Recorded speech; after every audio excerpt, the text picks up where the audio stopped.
We found 39-year-old Mohammad Kasirye, who lives with a disability, digging a sock pit at a construction site in Bataka, Nabingo off Kampala-Masaka highway.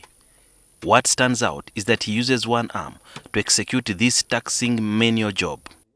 The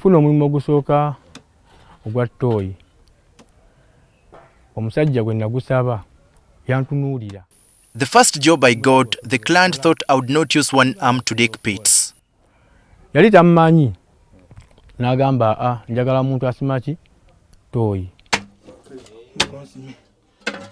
His determination, sheer effort and energy vibrates through the pickaxe every time it cuts through layers of earth.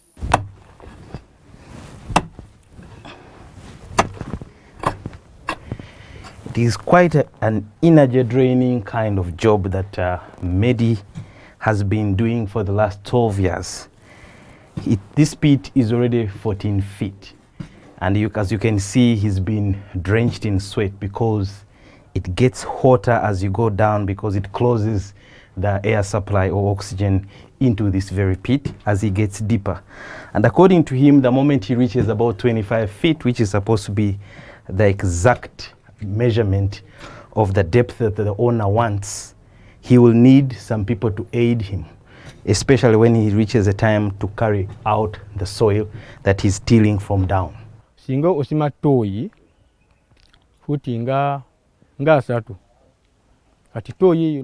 cover a 30-feet pit for 3 days, you can suffocate in case you don't wait for about an hour before descending.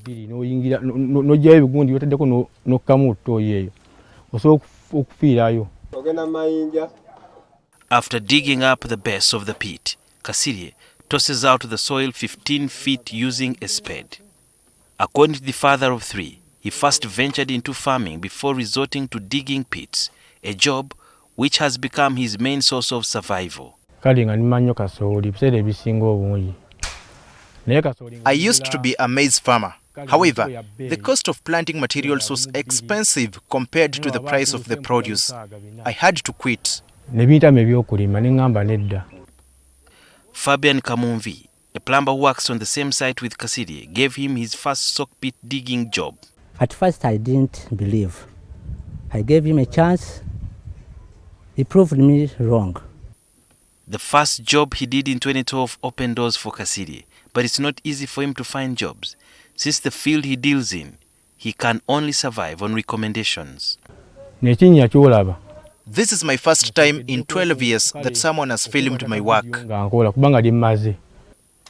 Joseph Kayondo posted a video of Kasirye on their company page on Facebook, where NTV found his contact. There are so many people around who are not even have disabilities, but they don't want to work. So I was so touched. Joseph was not born with a disability. He says his late mother told him that he suffered from polio when he was 8 months old in 1986. I was admitted to a hospital in Fort Portal, but my arm couldn't be saved. Kasirye does not regret anything in his life and lives to appreciate his mother, who passed on in 1998, for introducing him to working using one arm at a tender age. My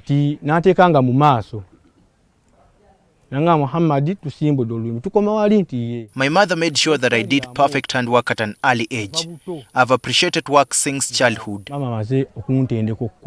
This is Kasirye's message to the able-bodied youths struggling with unemployment.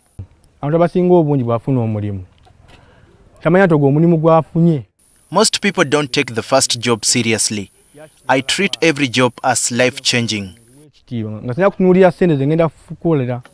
Next to the sock pit, Kasirye has finished a wider manhole and will complete the task in the next 3 days, but is not sure of when to get another contract. Sudhir, Byaruhanga, NTV.